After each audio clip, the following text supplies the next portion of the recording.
Call the meeting to order. Welcome everyone to the City of Kalispell's April 1st, 2024 council meeting. Can I have a roll call, please? Counselor Hunter, Here. Counselor Nunnally, Here. Counselor Carlson, Here. Counselor Gabrielle, Counselor Graham, Here. Counselor Dowd, Here. Counselor Dahlman, Counselor Fisher, Here. and Mayor Johnson. Here. Please rise for the Pledge of Allegiance. Mr. Dowd, can you lead us? I pledge allegiance to the flag of the United States of America and to the republic for which it stands, one nation, under God, indivisible, with liberty and justice for all. We have our agenda in front of us. Look to council for approval. Mr. Dowd, Your Honor, I move the agenda is published. Second. second. Thank you, Mr. Nunnally. All in favor of the motion signify by stating aye. Aye. Aye. Opposed, like sign.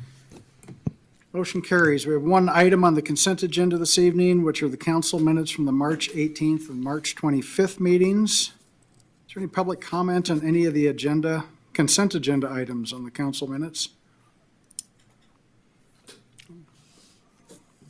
Look to council for a motion. Mr. Nunnally. Thank you, Your Honor. Make a motion to approve the consent agenda as written, yes. Second. Okay. Thank you, Ms. Carlson, for understanding his motion. I knew that. All in favor of the motion signify by stating aye. Aye. Opposed, like sign. Motion carries. We do not have a committee report this evening, so at this point in time, we're going to move into public comment and open the meeting up for individuals from the public to make comment to the council on items that are not on the agenda this evening. Please step forward, give us your name and comments.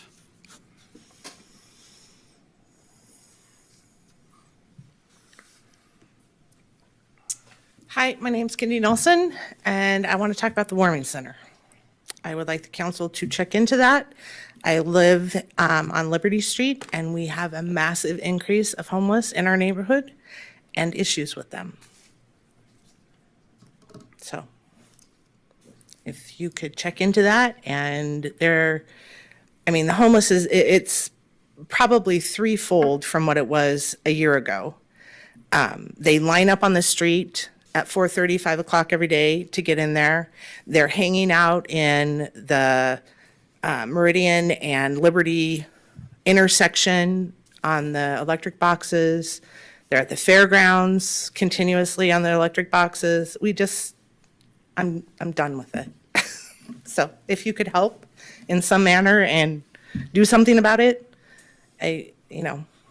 Okay. Thank you. Thank you, appreciate it.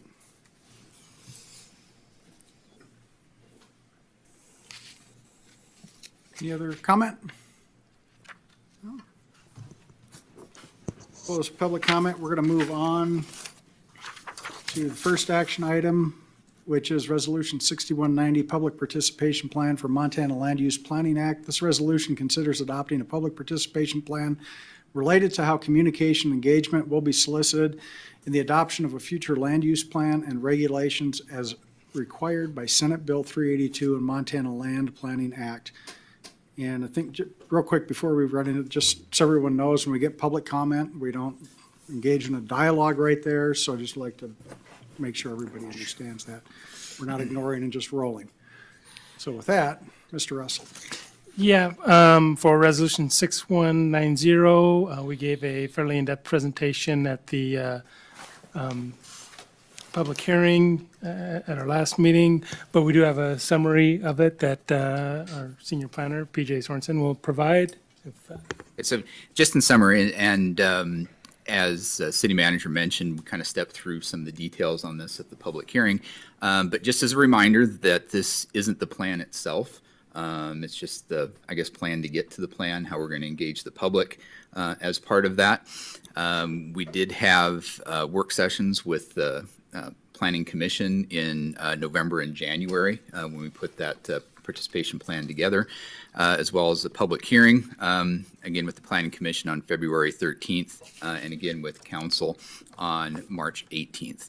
Participation plan itself really just puts into writing what we've done in the past and going out and engaging the public as we're putting that plan together. listing some of the different types of tools that we would use and the types of meetings that we would engage in. With that, if there's any particular questions you have about the plan itself, we'd be happy to answer any of those. Any questions for staff on the plan to get to the plan? Any public comment on the plan to get to the plan?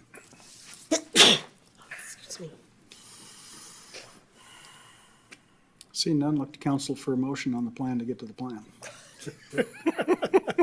Love our state legislature. Don't all jump. We're not. Paid for it. We can get Mr. Regier to come in and make the, oh, okay, Mr. Dowd. Your Honor, I move that Kalispell City Council adopt Resolution 6190, a resolution adopting a land use public participation plan pursuant to the Montana Land Use Planning Act and in accordance with Section 76-25-106 MCA. Second. Second, thank you, Ms. Carlson. Any discussion on the motion?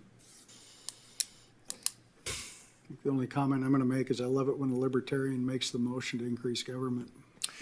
This is to provide them a plan to give feedback, by the way. Any other discussion? Good. Now roll call vote. Counselor Hunter, Aye. Counselor Nunley, Aye. Counselor Carlson, Aye. Counselor Graham, Aye. Counselor Dowd, Aye. Counselor Fisher, Aye. Mayor Johnson. Aye. Motion carries. Resolution 6191, request for Glacier Rail Park Targeted Economic District Funds for Rail Park Drive Public Infrastructure. This resolution considers a request from Flathead County Economic Development Authority for $135,000 in funding from the TEDD for road infrastructure. Mr. Russell, you want to? Yeah, Mayor and Council, this item has been before Council back in September of 2023 at a work session, identifying a project that was being proposed to essentially rebuild a street that was originally planned to be platted and assigned over to the city at its development. They then changed it to a private road, and then now requesting it to go back to a public road and be transferred over to the city. Would need some additional work to do it, which was discussed at that September meeting, which they've gone through all that process and gotten bids. So it brings us forward for the actual approval. And I'll go ahead and turn it over to Jared to fill in some of the gaps here about the project and what all is being added to it and those different characteristics. Yes, thank you, manager. So as the manager mentioned, there was a work session back in September regarding this particular item, as well as going back, I believe, 2 budget cycles. There had been discussions about this possibility. Since the work session, Faceta did go out. They do have engineering documents for the proposed project completed, and they did go out to bid again. You may recall the project cost, I believe, was roughly $900,000. They did put it out to bid again and did get a reduction in price. Back in September, the council did talk about the ability to participate up to roughly 20% of the total project cost. So with that, it'd be about $135,000 coming out of the Targeted Economic Development District, which is basically a TIF district. The funds are available in that. The sidewalks and road were identified projects within the TED plan at that time, because the plan was really about public infrastructure, roads, water, sewer, in order to build a rail park. So it is an applicable project. The Urban Renewal Agency did make the recommendation to City Council regarding this. I'm happy to answer any questions. Thank you. Okay. Any questions for staff? Mr. Hunter? Thank you, Your Honor. I apologize. I don't remember fully the conversation from September, and I didn't have a chance to watch the video, so I apologize if I don't remember some of the details. But how much money is in the TED currently? I looked for it there. So the TED itself brings in about a little over 200,000 in real estate taxes a year. It can go up and down, and the balance is about 300,000. Okay. So this is less than 1 year's worth of growth of the Yes. TED. Okay. And the reason the public funding went in originally for this, because it was tied to the Parkline Trail, correct? With the movement of the businesses to the park. And am I understanding that correctly? That a lot of the money went into development of the park from the development of the Parkline Trail. Is that correct? So, yeah, a lot of the infrastructure in the Glacier Rail Park was actually put in through the West Side TIF project. As you're talking about the relocation expenses, which actually included some of the infrastructure related to it. Again, at the time, and this goes back even years before when they did the preliminary plat, they went forward with changing that to a private road as a cost savings measure. So that wasn't even built. It was built towards those plans that were spec'd out. So it's kind of caught in that where honestly would have been probably better if it would have just been as a public street from the very beginning, would have been covered under the West Side TIF as in the initial development of it. But it was a private road that was built out through their planning, now looking to retroactively go back and make it a public road, which has never been blocked off. Public uses it all the time. It makes sense from that fashion. Yeah. I guess the reason I was asking that is just the distinction, because typically if there's a new development, the developer pays for the road and the infrastructure. But in this case, because they had the park line, the moving and stuff, the public was heavily involved in some of the costs of that, right? Yeah. Okay. Okay. Thank you. Any other questions? Any public comment on Resolution 6191?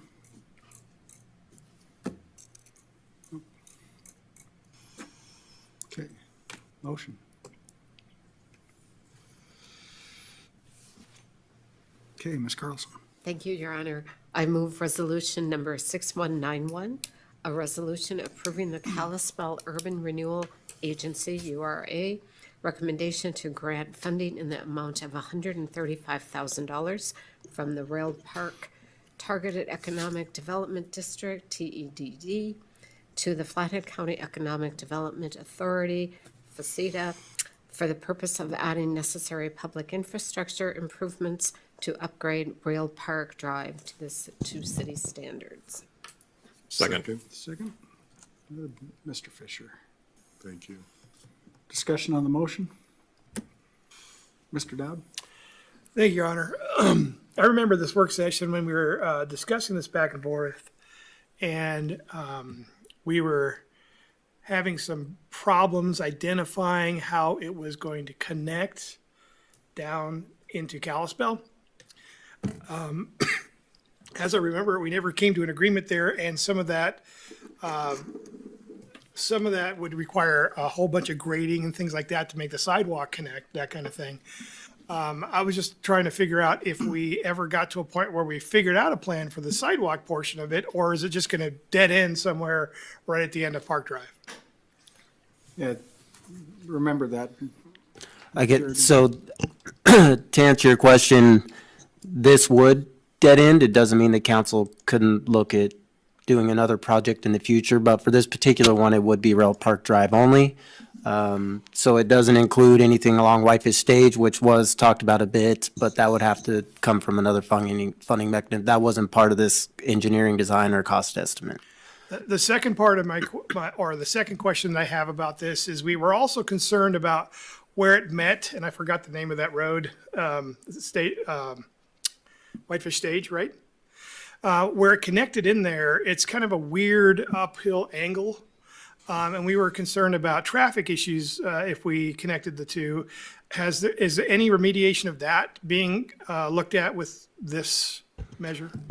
No, once again, if council wants to look at a project like that, certainly they can, but this particular project didn't include any improvements to Whitefish Stage, up Whitefish Stage, or up the hill. A project like that would be pretty extensive, likely, I hate to even put a dollar amount to it, but it would add a significant cost to what you're seeing here. So certainly it could be potentially an eligible project, but it wasn't something that was looked at as part of this. It was discussed, but at that time, it wasn't part of this particular project. And all of that together, I'm looking at, in order for us to complete that, it's outside, I believe, of the district. And it would be a total city responsibility to connect that up. It's not something we can pull out of the TED or whatever. Is that accurate? For a majority of it, that would be accurate, correct? I appreciate the feedback. Mr. Hunter, you had your hand? Yeah, thank you. Yeah, I think back in September, I was somewhat skeptical of this. I continue to be. I guess part of the concern is just, that idea that most new developments, the developer is responsible for it, and I understand why in the origins of this, that wasn't the case, but then it's established, it's developed, it's, industrial parks there. And obviously the owner, the businesses there have some benefit here. We're taking on long-term maintenance of the road ultimately. But ultimately, the fact that it's only 1 year revenue of the TED, because of that history of the public participation and the development of the rail park, and because of sidewalks, and I do like sidewalks, even though I don't see a whole lot of value currently of the sidewalks in this location, but hopefully someday in the future, we'll have more development out in that area and there'll be more of a use for sidewalks there and we'll be happy they're there. So ultimately I will support it, but somewhat hesitantly. Any other discussion on the motion? Have a roll call vote? Counselor Hunter, Aye. Counselor Nunley, Aye. Counselor Carlson, Aye. Counselor Graham, Aye. Counselor Dowd, No? Counselor Fisher, Aye. Mayor Johnson. Aye. Motion carried. City manager report. Hey, Mayor and Council, and we have been in budget meetings with a lot of our work sessions, especially with solid waste and streets. They are going to continue on through the future here. Our next work session will be taking back up solid waste based on some of the direction we got at the last meeting. At that meeting, we'll also have the update and whatever update that may be and discussion on the Senate Bill 382 lawsuit that has been requested. The next work session on the 22nd, we'll come back with some options related to the streets. And we had a previous work session on that where we talked about how the inflation has hit and where we were at 5 years ago versus where we're at now with how far a dollar goes. So we'll have some options on that one. And then as we get into May, again, we're looking at budget workshops on the 7th and 8th of May at 6 o'clock. So keep those tentatively penciled in. And then the last thing I have is also on May 7th, and will be the council reelection from November this past year. County put out a press release today identifying that wards 1 and 2 will have their reelection on that Tuesday, May 7th. And that's all I have, Your Honor. Okay. Anything from council? Mr. Dowd? Your Honor, thanks. I wasn't actually planning on talking about this, but since it was brought up tonight, I think I too have some concerns. When the local agencies count how many homeless people we have here in Kalispell, they do that kind of in the dead of winter. And it doesn't really reflect what happens over spring, summer, fall for us. I have seen, I travel over there frequently by the post office, and I have seen an increase here recently. And I don't have facts or figures on any of this. This is just a perception that I have. So I think it's time to take another look at what our population is. And right now, we're kind of in a game of moving them from one part of town to another, which I think is a kind of a waste of our police force. And I'd like to see if we can figure out any other solution that will help reduce that population. Maybe there's some services that are missing that could take some of these people that are in jeopardy off of the street. But I think we need to revisit this. And I'm not really talking about a full study. I just like to get some numbers and kind of track it over the next few months and see if we can kind of find some trends and maybe find some solutions out there that we haven't thought of before. Mr. Fisher? I would echo much of that. I didn't plan on speaking about this tonight either, but I feel the pain for these people. I've heard some stories from folks in that area, but it's not just that area. I agree, we're moving people around. It's a much larger problem. I am a little different. I want to dive into this a little more. I think we need to look into this a little more. I don't want to just talk about it for a few more months. The pictures that I'm seeing of trash along the beautiful Parkline Trail that you did before I ever came on this council, the things that are happening to this community, I think needs a little more in-depth look than just talking about it for the next few months. We're slipping away. We're just slipping away here. And I feel for the police. I feel for parks trying to respond to these junk piles I'm seeing in places. I think our residents deserve better, and I hope that we can come up with a solution. Yeah, thank you, Your Honor. Just respond a couple of those things. So one, I'll point out in terms of the homeless count, I believe the reason why they do it in winter is that it's easier to come into contact with the homeless folks in the community because they're more likely to be in the shelters and accessing services, whereas the summertime, it's hard to find them. They are less dependent on some of those resources, and so they're much harder to count, actually. So you're going to get a more accurate count, I believe, during the wintertime than you are in the summertime, just for that purpose. There is a collaborative group called Collaborative Housing Solutions that is working on the homeless issue. They have developed a homeless plan that they have just finished up. So I would encourage anybody to look at that and look at some of the things, components in that. Now that's developed by our nonprofit partners. A lot of it's nonprofit partners and their roles in the community. I certainly would support a plan of the city of Kalispell on what the city of Kalispell can do to further address the issue. I think the advisory committee on homelessness that hopefully is still in the works could help to tackle that and try to identify those things and develop a plan as well. I want to recognize that homelessness in our community has a negative impact.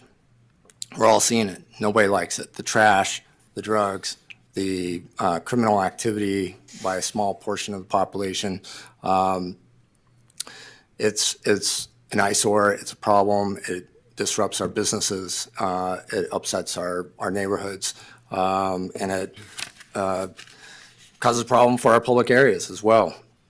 You will find that in every community that has a homeless problem. We're not unique in that way. And it's been a decades-old problem for many communities. There is no easy solution. And ultimately, I believe the solution is to reduce the homeless population and use research and data-driven tools to address that problem.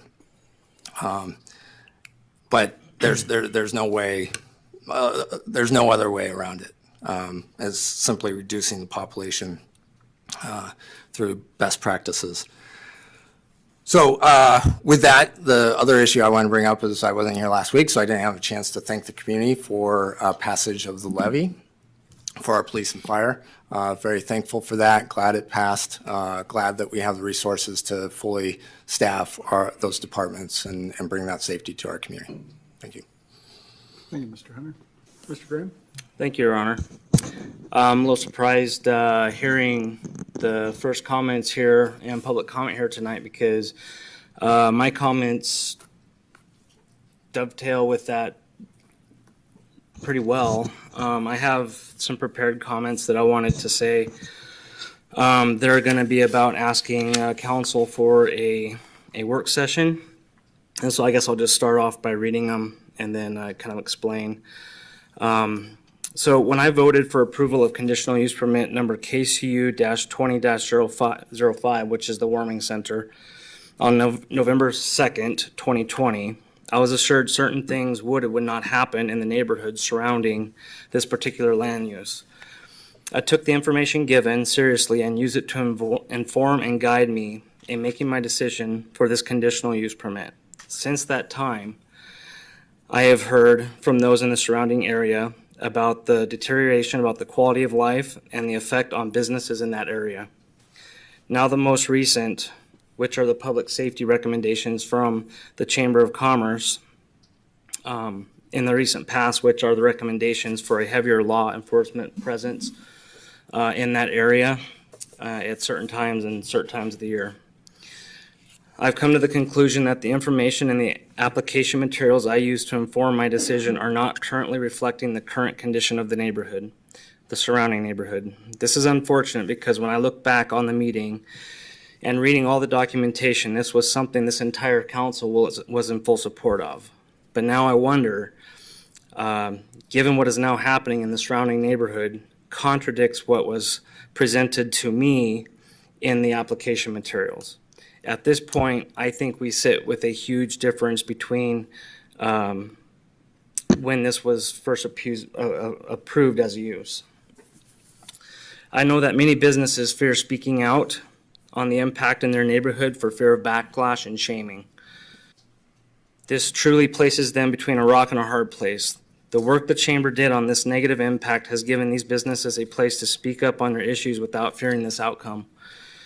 I have spoken to many myself who have said that normalization in this neighborhood they try to do business means accepting certain things are now new normal. These things are things like being spit on in the face, loitering in front of businesses and on the sidewalks, screaming, threatening actions, pounding on doors and windows, feces on front doorsteps of homes and businesses, sleeping on property, escorting customers to and from their front door at times, and many other unacceptable things. They have taken to many reactive measures, such as placing panic buttons at their front desk, keeping advertising materials inside, negating their business effectiveness, keeping dogs inside, and even firearms. Some have had to forego income, not having operations of their business at certain times due to safety concerns for their family. A regular police presence due to trespass or more severe violations is not a good look for a business when trying to attract or retain customers. None of this is normal. This should not be accepted as normal. When I went and I had spoke with a couple of people, they're like, well, it's our new normal now. I'm like, no, this is not normal. These are not normal circumstances. This is wrong, and I was told that in these application materials this would not happen. I have taken these past few weeks to go back and refresh my memory. I watched a meeting and public comments from many people and the applicant of the warming center. I read all the application material, and this is my conclusion. The current environment in the neighborhood, the warming center, is not reflective of those documents. In the public comment at our November 2nd, 2020 meeting, Executive Director Ms. Horn explained how there are things we can control. We can control responsiveness to neighbors. We will always be responsive to neighbors' concerns. We can continue to bring solutions to the table. We can control the steps and safeguards it takes to be a good neighbor, and we can control how we are responsible and accountable. And I know how to do this. I know how to do this right, and most importantly, I understand that there are many who will count on my statement being true. I was one of those who counted on these statements being true. I hope they are still true. I hope this is doable. What was presented to our meeting is not the current environment that this neighborhood is experiencing. There has been a negative impact to the neighborhood. I'm sure there are many successes for the use that we approved, but complaints from the neighborhood need to be taken into consideration, and the information that I received during this meeting along with application permit materials need to be met. I'm asking the council to entertain a work session on this matter. I believe there are 5 areas where the application materials are not being adhered to, and I'm not going to go into them tonight because I think they're They are for that work session, but I'll just list off what they are. The first one is increased homelessness in the area. The second one is loitering on the property as well as in the neighborhood. The third one is responsiveness and accountability to the neighborhood. The fourth one is an increase in law enforcement. The request for the increase in law enforcement, which was, told that we weren't going to need that. And then the fifth one is that in the packet that this was going to be a shelter for the community of Kalispell.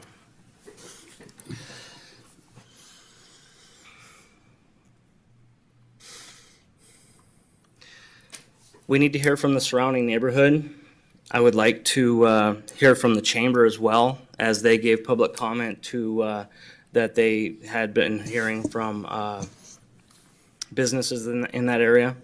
And then also the warming center as well. But I'm looking for a discussion with the council, as we're the ones that went through and put the use in place. I think we need to talk about it. And I guess where I'm looking to go with it is that the work session we would talk about the possibility of opening up a public hearing for the neighborhood, to hear from the neighborhood and see what's really going on there. And I think that, like I said, people are worried about backlash and shaming. So I don't know if the chamber, is a conduit, for people to go through or whatever. I would like people to show up and have their say and feel confident to be able to do that. But so I'm asking for a work session. I mean, I'm sensing that, there's, as everyone said, we've heard public comment. I've received, through my various meetings, Mr. Hunter, that I've had with the warming center with a number of the homeless people. And then as I continue to go down the rabbit hole of talking to the different businesses, looking who I could bring into that, it's amazing how wide that door opened. And at that point, you were in a couple meetings. Yep. I think, Mr. Graham, at that point, you started digging with a few business owners. But I think we need to have that conversation again of what's happening, because there are expectations community-wide that aren't being lived up to.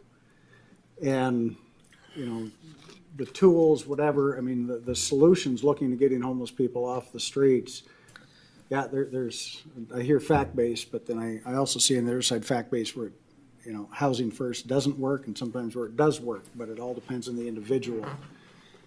We're seeing success stories with the Samaritan House. Some people there, they're moving. So, there are tools. So I think that there's a broader conversation of homelessness and how do we levitate people out? What do we have for those resources? But I think also there's a component piece of what has been the negative impact. Things that are happening in that neighborhood that, as you said, I'm completely open to having that work session. I think we need to have that conversation again. I fully support this, but this should not just be limited to that neighborhood. This affects everyone. Yeah. Well, This is every area. I get that's a hot zone, if you will, because Well, that's where the conditional use permit is centered on. I understand So- that, but everyone, we represent everyone. This is a large thing that we need to listen to everybody that is being affected, even beyond that area and that. And that's where I think, Mr. Fisher, there's a two-tier thing. Okay. Because there is the larger problem, but there's also that microcosm of the problem related to Meridian and what's happening within that neighborhood. I still remember a couple of the people who had commented negatively, and Ms. Mowbray in particular, and some of the things that were warned. So I think this is more conversation, but I think a work session is more warranted where we can have that fuller conversation with us, people there, hopefully Ms. Warren from the Warming Center. I'd like to open up that conversation. Mr. Hunter? Yeah, thank you. I'm always open to a conversation, particularly about homelessness. I think more conversation is good, so I'm happy to participate in a work session on it.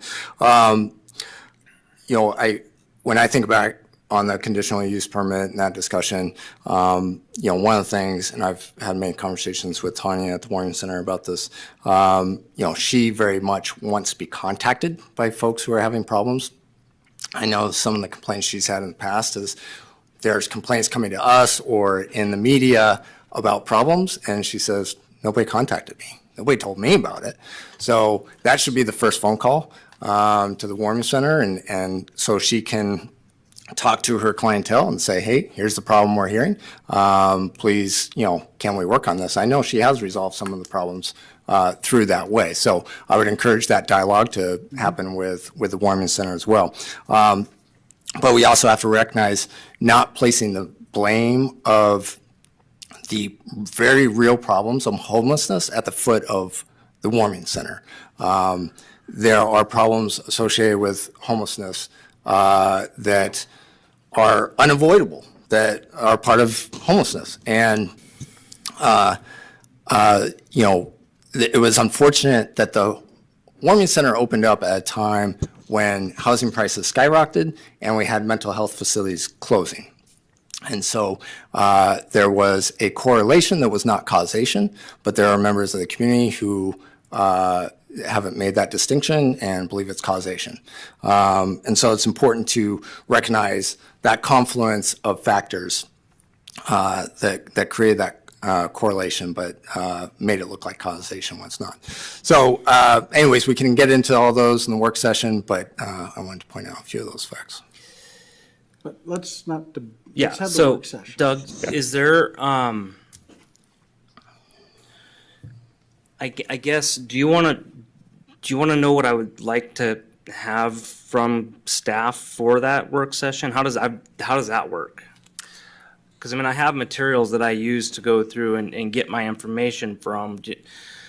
Yeah, so I was going to ask for some clarification. Okay. Because, you put out some specific things that pertain to a conditional use permit. Yeah. And the potential review of that and the Yes. application materials, which is fair game. A conditional use permit is a matter of grace by the Okay. council. So I'll And that's what now, or I'm heard as part of that discussion is that we want to have that as a work session, Yeah. which is important to know because I think we should let the Warming Center know that we're Sure. looking at that as it pertains to the materials within the application and what's occurring. So that was the first question I was going to ask, is that? So I guess the materials I'm looking for would be it's the materials for the application to the first application, which would be to when the planning board got it. So there's the application and there's the staff report. And so then all of the documents that were a part of that, and it's the same thing that then came to the council. And then maybe anything that the city has for like heat maps in that area. For like law enforcement calls?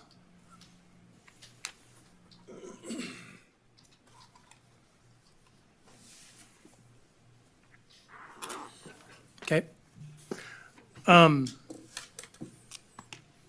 Then John, correct me when I'm wrong here, as we get into this. So we're talking about a conditional use permit that's been issued. So I just want everyone to be aware. I think from what I'm understanding, Councilmember, and tell me if I'm wrong, you're wanting a general work session to see if there's any validity in the concerns. Is that a fair representation? Yeah, to go, if there's validity in the concerns and then to go through and open that up for a public hearing Because, for that same thing of that area, for that conditional use permit after the work session. okay, 'cause that's what I was going to, because, so I would look at it in terms of a due process. Right, Type component yes. is what I'm thinking here Yes. in terms of that. So I don't necessarily see an issue with a first general work session to look at. I wouldn't want to right now just go through and ask for a public hearing. I want to get into the work session to go and flesh it out to see if that's, warranted, so. Because, you've taken input, be it Yeah. public comment, the chambers, so you're looking to investigate those further with the discussion at the council. And then if it goes further, then it would be more of a formal quasi judicial issue if we're actually looking at. So I just want council to be aware of the roadmap.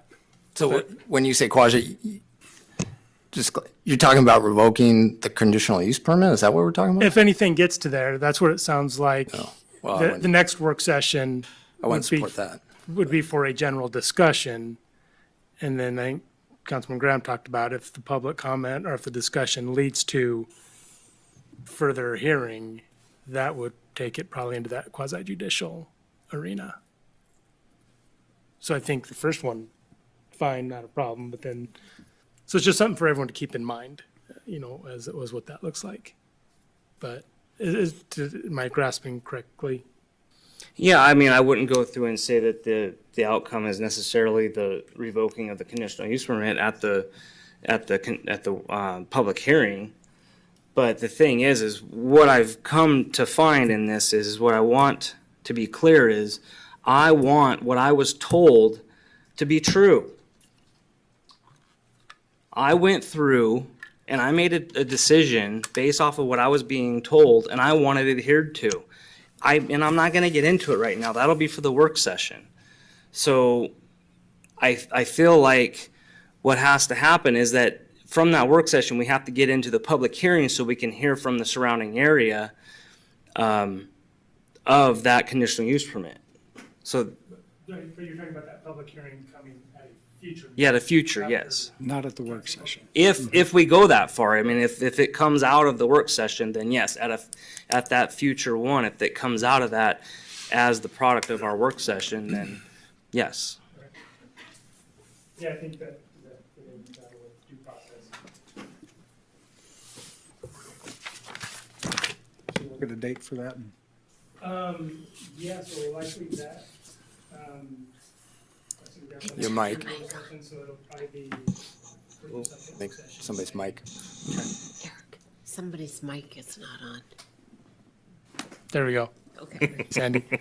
So, yeah, in terms of date, we're probably looking at first or second work session in May somewhere. I need to take a little bit, look at the calendar, see what we have. Like I say, the next two are tied up with budget workshops, but then, next two and then actual budget work sessions, but probably be looking at that first or second work session in May. And we'll reach out and let the Warming Center know of the discussion. I'm actually, I'll wait until we get to that work session. Me too. Okay. Then I have, let's see, one thing, just to let everybody know. I opened my mail today and I got this love letter from Greg Gianforte. I'm sorry, from Flathead County Treasurer. This is essentially they're treating it like a special assessment, but if you remember right, the legislature in 2023, we all were looking at large property value increases. And everybody was concerned about what was going to happen with their real estate taxes. We worked at the city level, as we always have, and remember, when property values go up within the municipality, our budget doesn't just climb with those property values. Our budget's here, and we can increase our budget by half of what inflation has been on average over the last 3 years. So really, our budget can go up maybe 2.5%, 3% in normal times of inflation. I say normal. That doesn't keep pace with inflation. So even though property values have gone like this, our budget that we can assess taxes on grows significantly slower. So actually not necessarily a bad thing, because if your property is valued at 100,000, then it goes to 200,000, but the whole pie has doubled, well, your portion of the pie is the same size. It's the same fraction. The state in the past has looked at that same thing during the legislature, and they've adjusted the mills that they levy for the state education levies. For whatever reason, this time, they were aware of it. They were more concerned with limiting our ability as cities and counties to manage our affairs close, with local control. So they decided they want to take more control at the state level. And I guess to do that, they need more money. So what happened is we had several counties, was it 9? There were 3 counties in Montana that did not, if I remember right, adjust their mills. So it happened in Flathead County, they reduced the 95 mills to 77.9.